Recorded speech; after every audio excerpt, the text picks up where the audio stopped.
Hello world, Frida Reva Darcy and Patricia O'Connor here today.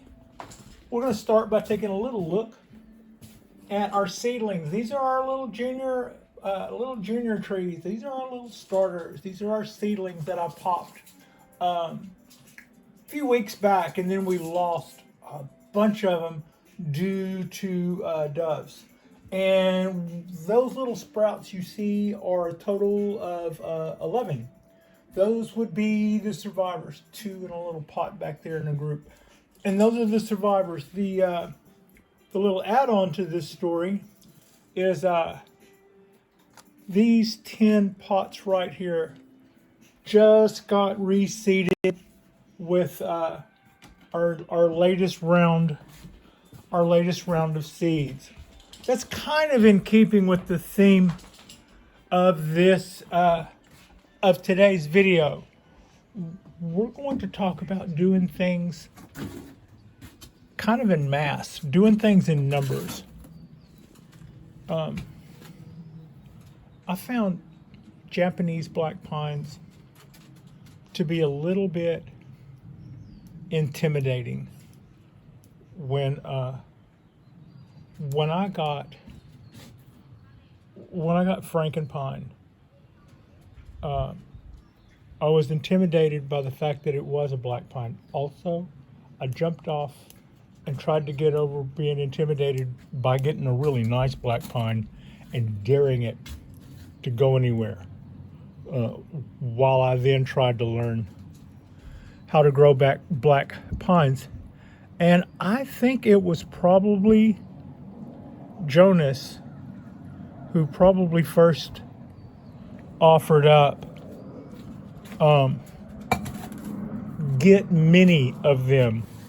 If you're growing one and you're wondering whether or not you're worried as to whether or not you've got yourself down pat as to how much and how little it gets watered, then you're kind of winning and losing based on one. And it's actually easier to grow more. You get more confident right off the bat watching more trees do well. And at the same time, you may see one that, given exactly the same treatment that the other trees are thriving on, not do well. That is not necessarily on you. That is a good reflection that you can do the things that would make 9 out of 10 trees thrive, and one of them could be a ticking time bomb for some kind of genetic defect that's lurking back there, and you turn around and it starts turning red. Maybe that had nothing to do with your ability horticulture. Maybe that wasn't on you, is what I'm trying to say. If you have 10 healthy ones, you kind of get a better sense of that. You also can look at 10 trees that are yellow and wondering if you're over or under watering them,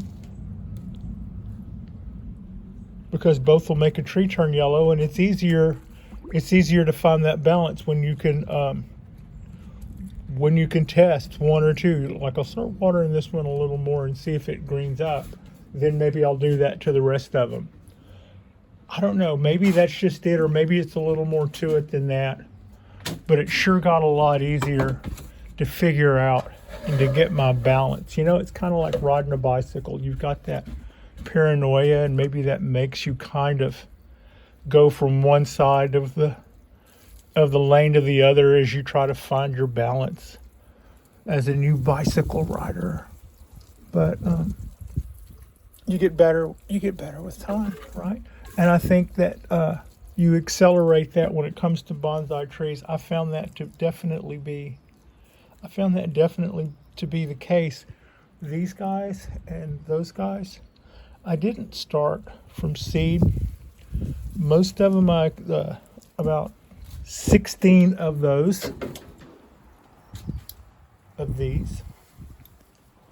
I purchased in 2 separate orders of 10, and one of them represents 9 of 10. I managed to kill one with bad wiring. I just kind of scarred it up too much, and I think that's what killed it. And one of them came short one, and then I lost 3. It was subsequently weaker going in. So those are good numbers. Those were good numbers. That gave me a lot to learn with. That gave me a lot to practice on. I learned a lot about how to find the balance of Japanese black pine simply by having 19 of them show up at my door. And I learned more about wiring by deciding one, instead of wiring something and then a few months later wiring something else. All of a sudden I had 10 trees to wire, and then the mailman came and all of a sudden I had 9 trees to wire. So there was a lot of experience gained in a short amount of time, and through that I kind of played with a style that I think I may settle into. What I need to do now is see what my little bending style plus time does. Right now I'm thinking these are really, really cool, but what if this doesn't age well? So that's also there's some of them that are a little bit more conventional too. So we know stuff like this would age well. I'm not as responsible for the styling of this. This came with a little bit of motion already in it, and I did a lot of the rest. But the rest of these all came as just little. Some of them were actually longer than that, like 9 inches or something. But they were all just straight up 9-month-old seedlings or something, and we learned about potting. We learned about wiring. We learned about a lot about cultivation of Japanese black pines. And I would say playing the numbers game went a long way towards helping me figure those guys out. And it also added to my confidence, which also added to my enjoyment. So yeah, that's kind of where I would go with that. Numbers. When I started with the cypress trees, those weren't enormous numbers, but I had an idea to do a compilation from the start when it came to those guys. I didn't start out looking for a big cypress tree. I started out looking for 3.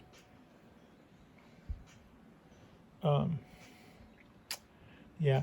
Originally, that was going to be this little game of numbers. This was originally going to be 2 of those trees, the one in the middle and the one on the left, and the little tiny cypress tree that I called Little Spoon, my show hen. That was actually originally going to be the 3rd tree. This tree was lost in shipping. It was during COVID, and this thing stayed lost for 3 weeks in transit and shipping during a massive heat wave that was going on through most of the country. And indeed, the grower had already claimed the insurance, gotten the money, and sent me a replacement tree, which ended up being the one on the far left, before 2 weeks later, after we'd made an agreement on this tree and I'd already pitched in a little to cover the shipping and stuff, and he sent me that one to cover the loss of this one. And there came a light, knock at the door, and I went to answer the door and there was nobody there. There was a box with that very beaten looking tree in it, and the leader on it was broken in 2 places where it had been upside down, bouncing around long enough to snap the top. So I gave that was no big deal. I was going to re-chop that several times in their lives anyway. But extremely wilted, smelled like fungus, and also had a million dang popcorn bits in with it. So I took it out to the dumpster and got rid of the box and brought it in and cut it back and put it in a bucket of water to rehydrate it. And it wasn't dead. It was really wilted, and the top was snapped and twice. So I cut all of that off, and I kept it in the shade for like 2 weeks, and it snapped back like nobody's business. So that got to be the third amigo in this little trio. But that's kind of a little beside the point on the numbers. But I have definitely found that numbers make you stronger when it comes to having backup. But not only that, numbers make you stronger when it comes to learning the lessons that you need to learn. Also, you don't take things ever as hard when you're playing a game of numbers. If one tree is not doing well, you have the others to look at and go, well, they're doing fine. Maybe this isn't all on me. And it also makes it easier to cross-reference the different things that you might do to make that easier on them. You know, I'm gonna start watering 3 of these guys a little more. I'm gonna start watering 2 or 3 of these guys a little less, and then let's see where that takes us. And you'll find that that's actually very helpful. So that was it. That's about all we had going. Thank you so much for watching. Frida and I are going to do probably another video in the next day or so, probably, or possibly even tonight. I might bring in a tree for a little bench work. Like and subscribe if you guys haven't already. We're just going to continue with our projects. I've started 10 more little Japanese black pines. I soaked the seeds and popped them. So we'll see how those come up, and that'll be our next little round of 10. It's very, very gratifying to you don't have to necessarily grow them from seed. You can buy starters fairly cheap. I think one of those rounds of trees that I got came from a really nice grower, and they were like $60, I believe, 60 something dollars for 10, which was just, you know, those give and give and give when it comes to the enjoyment and the time that I've had to learn and bend and fold those trees. And we've gotten countless videos out of them, and we'll continue to do so as I keep swinging around to check their progress. Thank you so much for watching.